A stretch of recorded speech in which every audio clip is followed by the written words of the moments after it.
ta présence a du mal à être ressentie. Éternel, n'as-tu pas mis près de nous tout le divin dans l'humanité pour nous garantir ton réconfort? Tous ceux qui ont bien vécu, tous ceux qui ont aimé sincèrement, tous ceux qui ont lutté avec courage et œuvré avec espérance, sont tes envoyés auprès de nous. Oui, tu es avec nous dans ce qui nous environne. Et si les ailes nous manquent pour monter dans ta lumière, tu deviens alors le bâton qui nous dirige si nous sommes aveugles et celui qui nous soutient dans nos pas quand la marche n'est pas sûre. Et parce que tu es présent avec nous pour ce temps de culte, parce que nous découvrons encore et encore la force de ta grâce, de ta paix et de ton amour, Éternel, nous te rendons grâce, nous te disons merci et nous te le demandons, permets-nous toujours, et particulièrement pendant ce temps de culte, de sentir près de nous ta grâce, ta paix et ton amour. Amen. Je vous invite à la prière. Je le sais, je le vis, mon existence est traversée d'amour. Le tien, celui des autres, de mon conjoint, de mes enfants, de mes petits-enfants, de mes amis. Tant d'amour devrait pouvoir faire de moi un humain accompli, heureux et joyeux, car qu'y a-t-il de mieux que ce sentiment réciproque qui nous relie et nous fait grandir? Mais combien de fois j'oublie?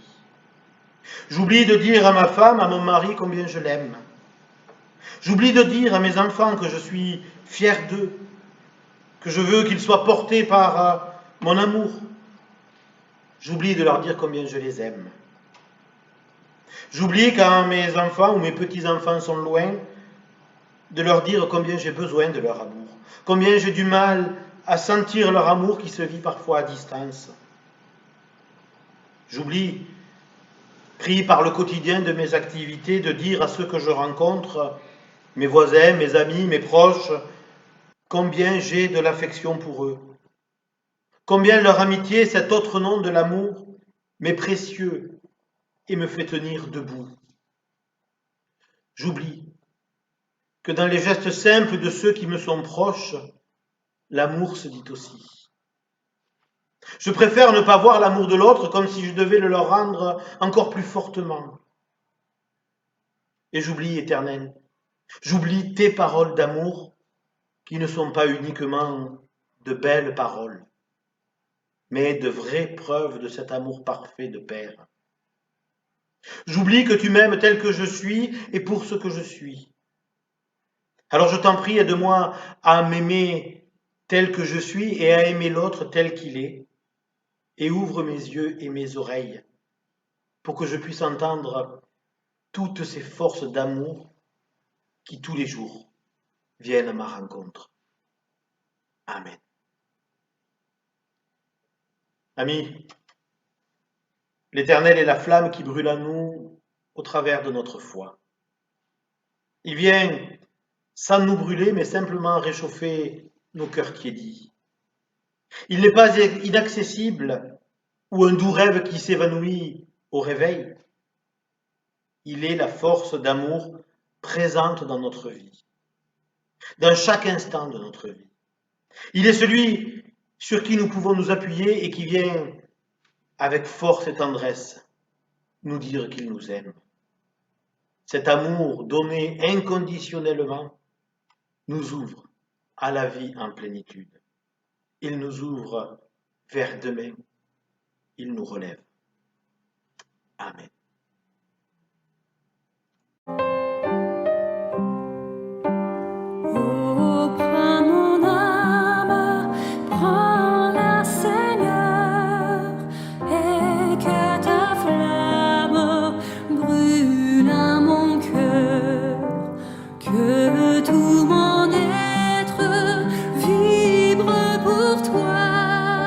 Sois seulement maître, oh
supplie, la nuit, le jour, entends ma plainte, sois mon soutien, calme ma crainte, toi mon seul bien.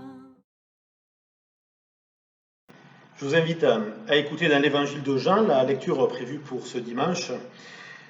Évangile de Jean, chapitre 17, les versets 1 à 8. Après avoir parlé ainsi, Jésus leva les yeux au ciel et dit : Père, l'heure est venue, glorifie ton Fils, pour que le Fils te glorifie. Et que, comme tu lui as donné pouvoir sur tous, il donne la vie éternelle à tous ceux que tu lui as donnés. Or, la vie éternelle, c'est qu'ils te connaissent, toi, le seul vrai Dieu, et celui que tu as envoyé, Jésus-Christ. Moi, je t'ai glorifié sur la terre, j'ai accompli l'œuvre que tu m'as donné à faire. Maintenant, toi, Père, glorifie-moi auprès de toi-même de la gloire que j'avais auprès de toi, avant que le monde soit. J'ai manifesté ton nom aux hommes que tu m'as donnés au milieu du monde. Ils étaient à toi et tu me les as donnés, et ils ont gardé ta parole. Maintenant, ils savent que tout ce que tu m'as donné est issu de toi. Car je leur ai donné les paroles que tu m'as données, ils les ont reçues, ils ont vraiment su que je suis sorti de toi, et ils ont cru que c'est toi qui m'as envoyé. Sommes-nous dans le monde d'après ? Sommes-nous dans ce monde transformé, métamorphosé, comme on peut le voir dans les films de science-fiction, quand ils l'ont souvent imaginé après peut-être une catastrophe.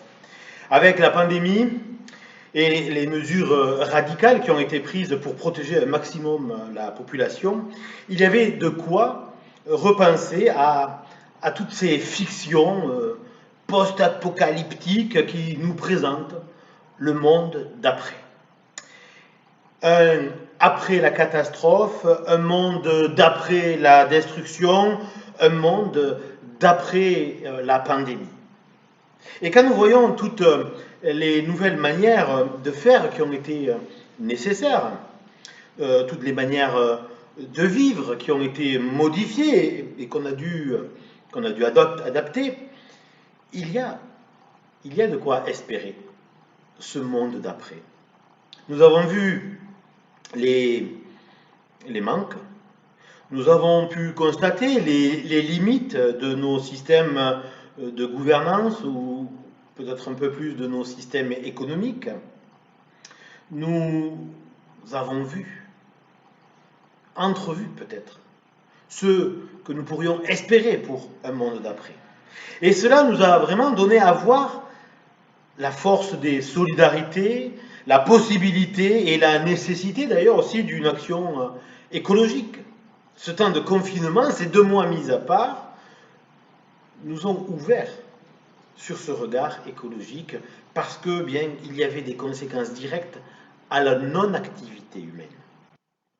Tout cela, nous ne l'avons pas appris par nous-mêmes, de nous-mêmes. Nous ne l'avons pas voulu. Mais quelque part, cela nous a été imposé.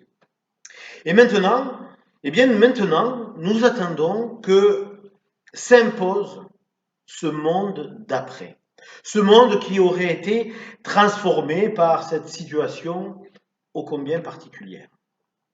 Mais devons-nous être dans l'attentisme ? Devons-nous n'être que dans cette attitude de l'attente ? C'est-à-dire, devons-nous attendre que ce monde d'après s'impose de lui-même ? Et nous voyons déjà combien cela ne suffit pas d'être dans cette position de l'attente.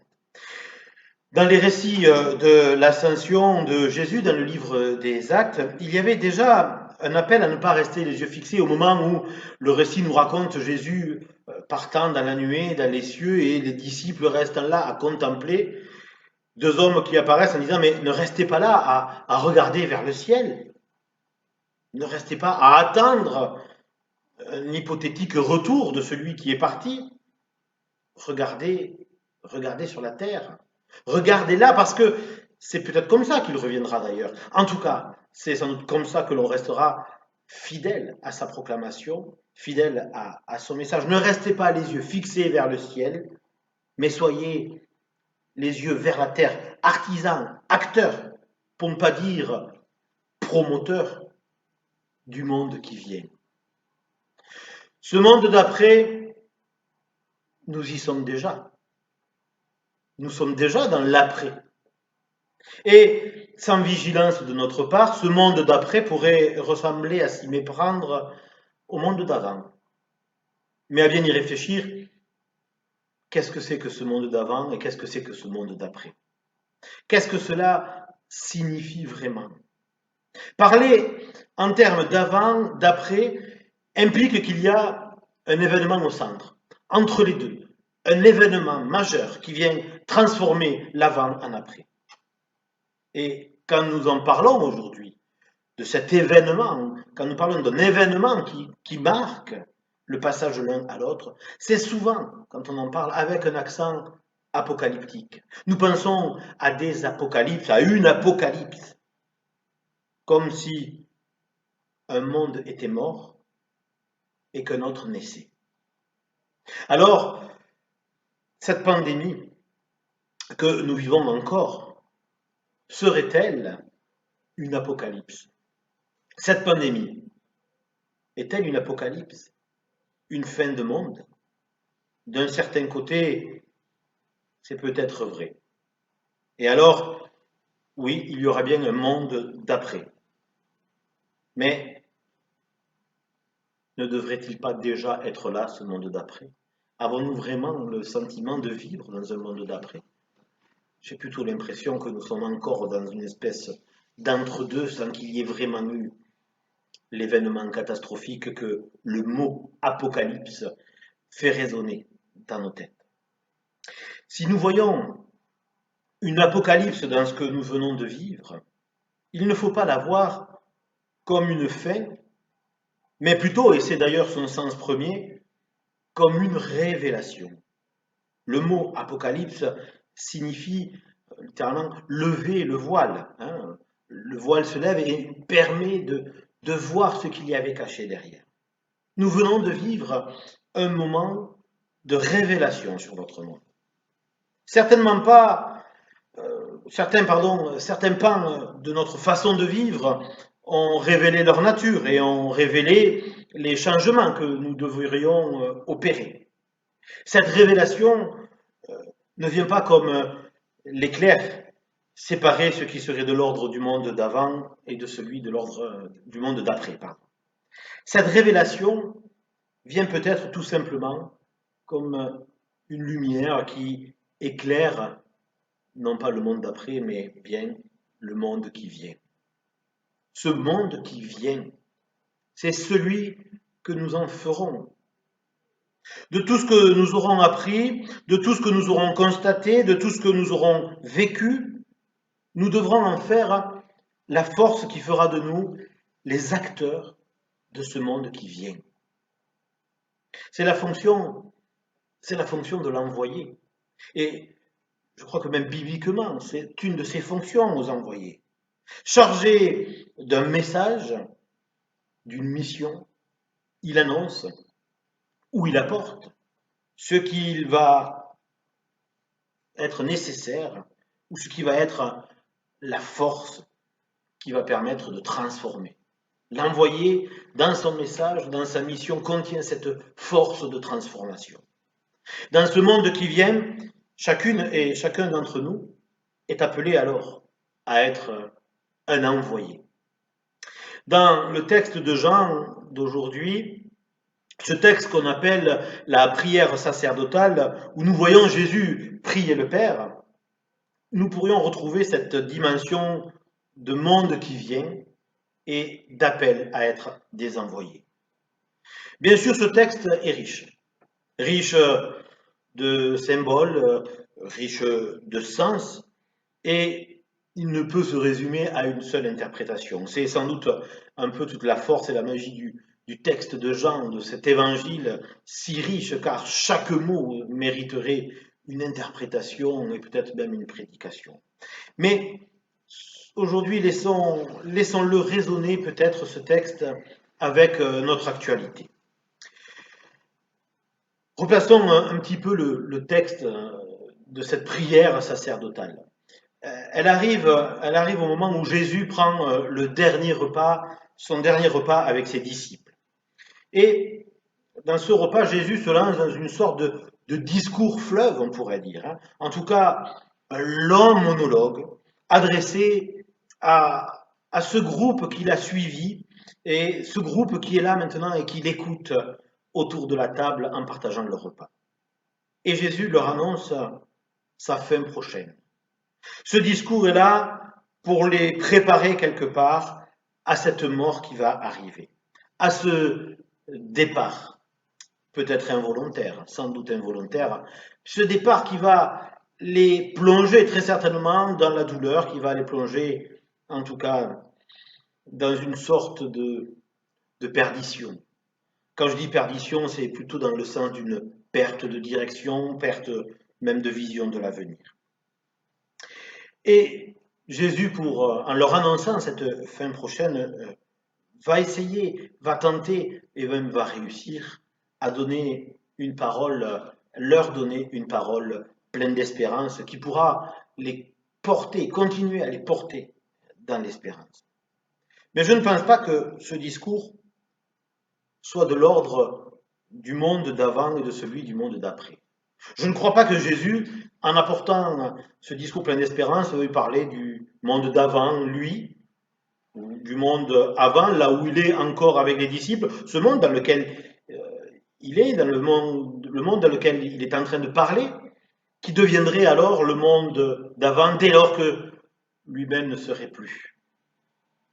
Et je ne crois pas qu'il parle du monde d'après, c'est-à-dire un monde qui serait juste un monde espéré. Oui, Jésus ne parle pas du monde dans lequel il est, ce monde où il a prêché, où il a montré des signes, ce monde où il annonce une parole qui vient de Dieu, et qui serait donc ce monde d'avant, sous-entendu le monde d'avant sa mort. Et il ne parle pas non plus de ce monde d'après, ce monde qui serait promis et qui ressemblerait presque à une récompense. Dans cette prière, Jésus va évoquer la vie éternelle. C'est un terme, vie éternelle, qui est utilisé principalement et pratiquement uniquement par l'évangéliste Jean. Dans ce discours qui n'est donc ni un passage entre l'avant et l'après, ni un message d'adieu, Jésus ouvre son discours par cette notion de vie éternelle. Alors dans notre imaginaire collectif, et hélas trop bien souvent dans nos liturgies, cette vie éternelle est comprise souvent comme ce monde d'après. Monde d'après la vie. Le monde d'après la mort. Cette vie qui viendrait alors que nos vies ne seraient plus. Oui, bien trop souvent, nous avons le tort d'associer vie éternelle et vie après la mort.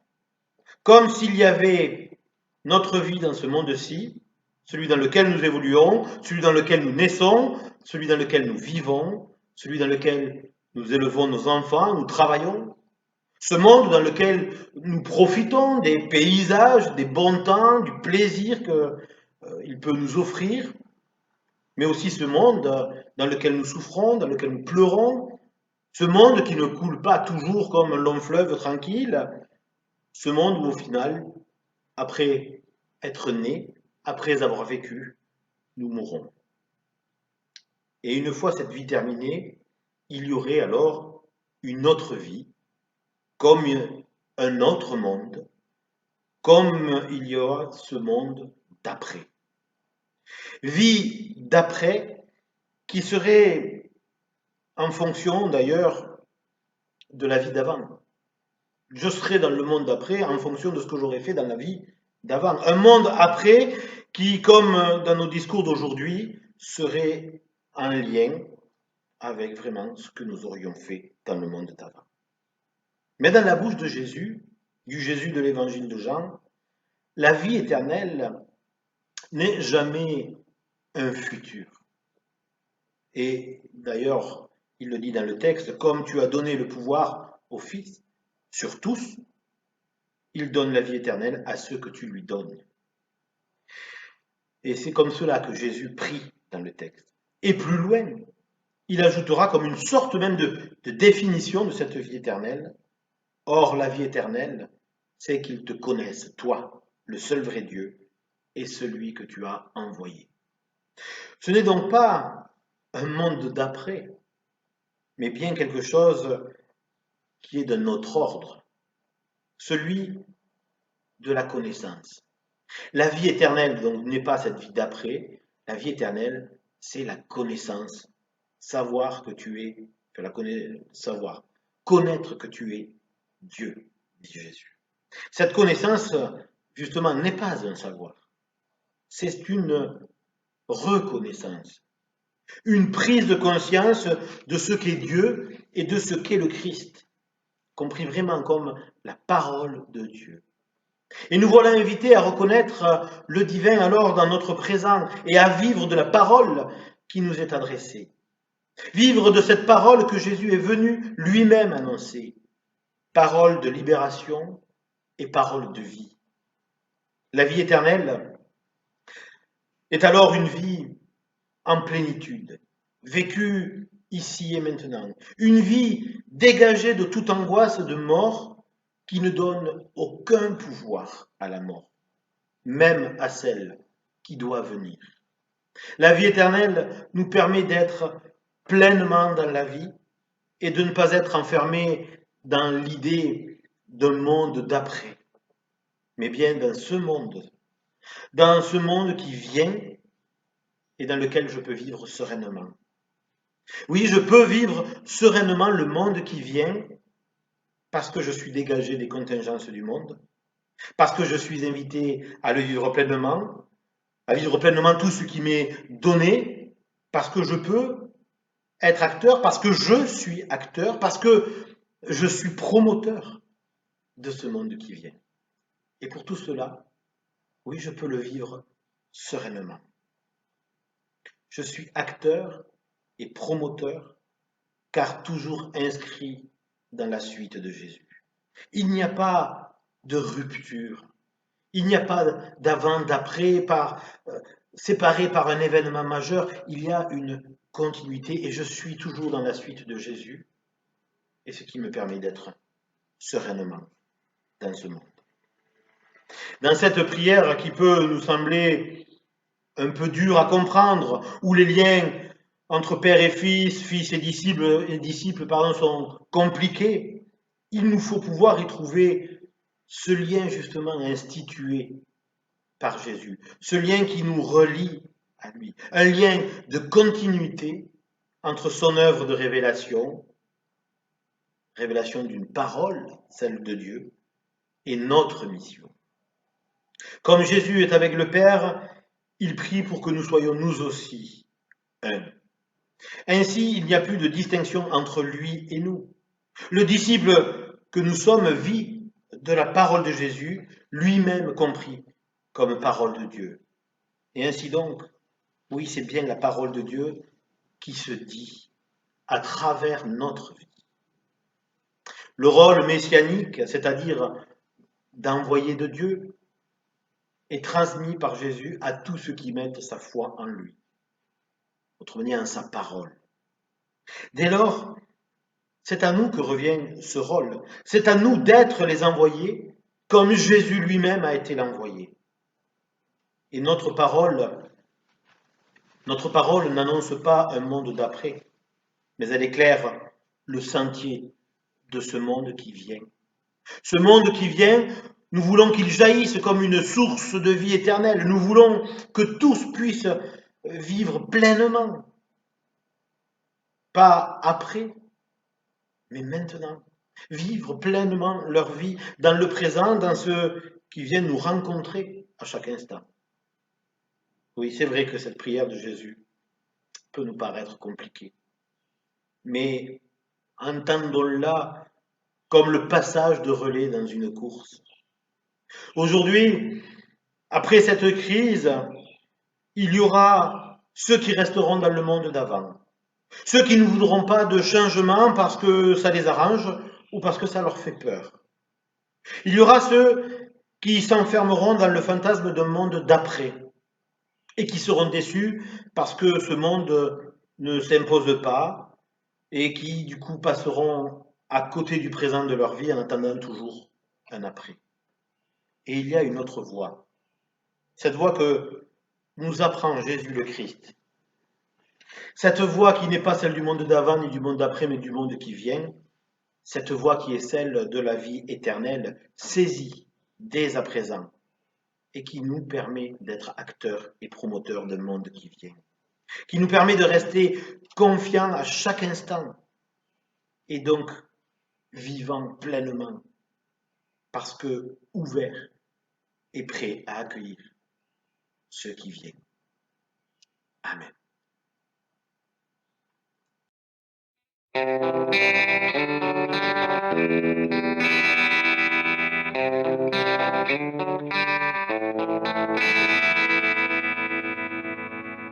Marcher, aimer, servir un prochain, parler, oser, devenir témoin. Marcher, aimer, servir un prochain, parler, oser, devenir témoin. Habiter ce monde et cultiver ce jardin, recevoir enfin l'appel à bâtir demain. Veiller sur la flamme jusqu'au milieu des ravins, oser rompre avec un frère un morceau de pain. Marcher, aimer, servir un prochain, parler, oser, devenir témoin. Marcher, aimer, servir un prochain, parler, oser, devenir témoin. Résister sans armes, avec la force d'aimer, recevoir enfin la foi et la dignité. Protester sans haine, défendre la liberté, accueillir les différentes sources d'unité. Marcher, aimer, servir un prochain, parler, oser, devenir témoin. Marcher, aimer, servir un prochain, parler, oser, devenir témoin. Prier un Seigneur et reconnaître un Sauveur, recevoir le plaisir d'une vie apaisée, soigner les malades, visiter les prisonniers, être les témoins d'une vie ressuscitée. Marcher, aimer, servir un prochain, parler, oser, devenir témoin. Marcher, aimer, servir un prochain, parler, oser, devenir témoin. Préserver la vie, renaître d'humilité, refuser l'illusion d'une terre sans fin, rejeter les peurs des gardiens de vérité, restaurer les brèches et préparer les chemins.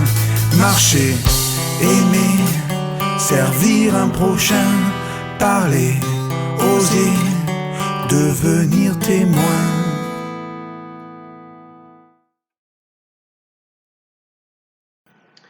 Voilà, frères et sœurs, maintenant quelques annonces.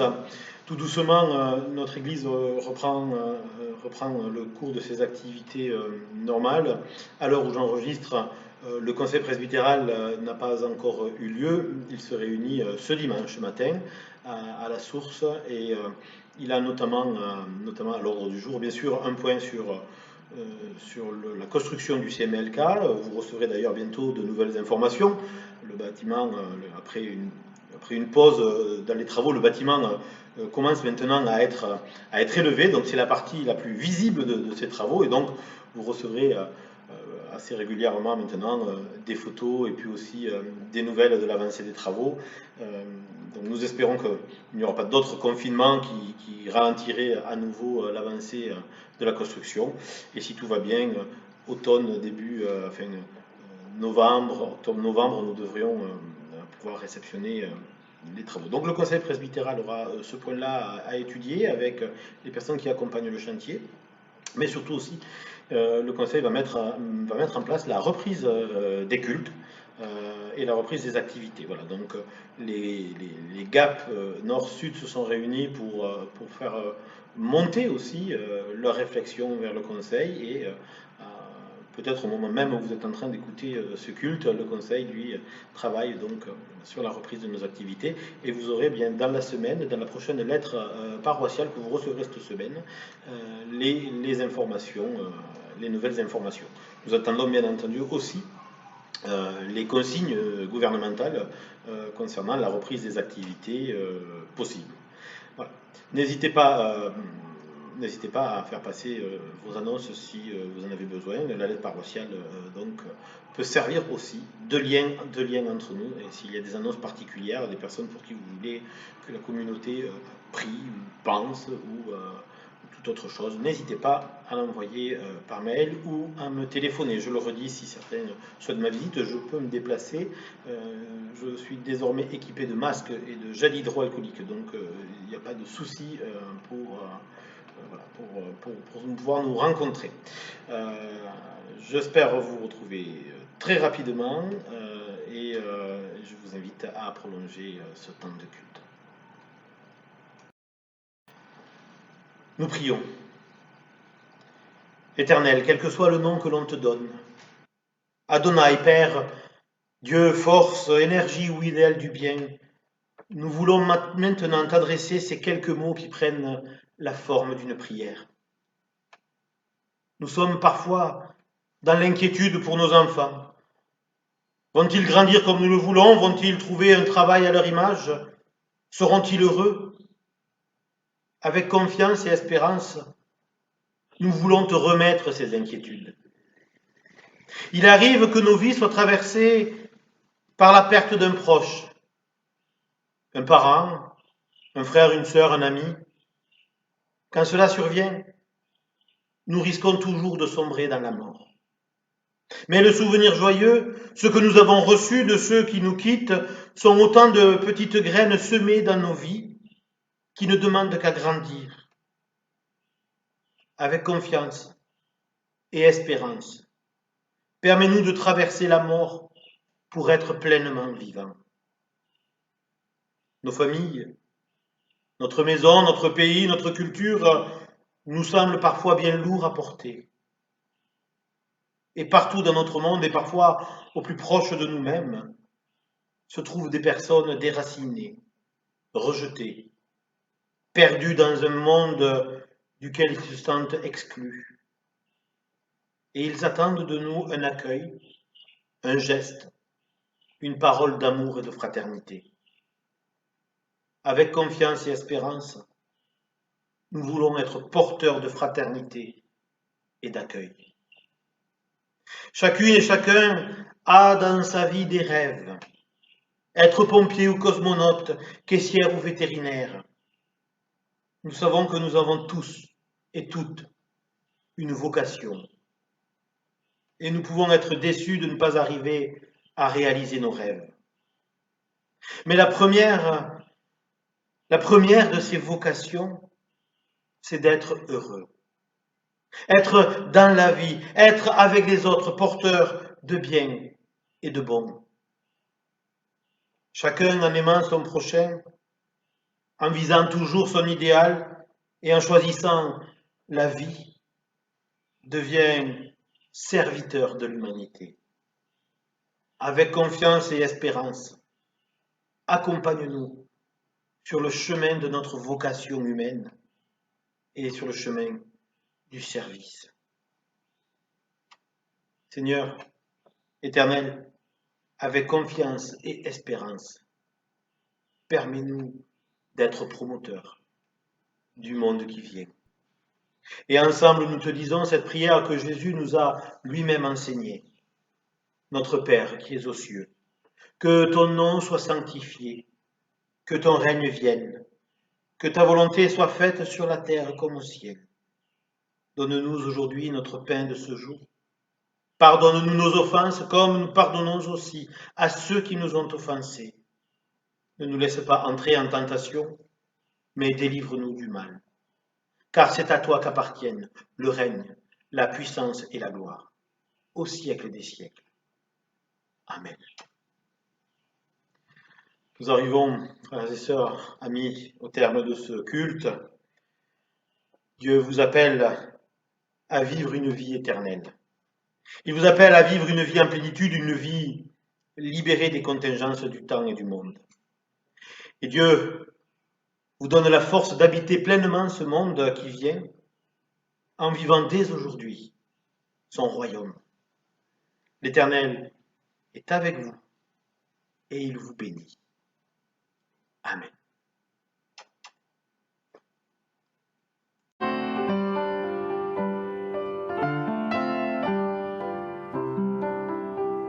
Tournez les yeux vers le Seigneur et rayonnez de joie. Chantez son nom de tout votre cœur. Il est votre sauveur. C'est lui votre Seigneur. J'ai recherché le Seigneur et il m'a écouté. Il m'a guéri de mes peurs et sans fin je le louerai. Tournez les yeux vers le Seigneur et rayonnez de joie. Chantez son nom de tout votre cœur. Il est votre sauveur. C'est lui votre Seigneur.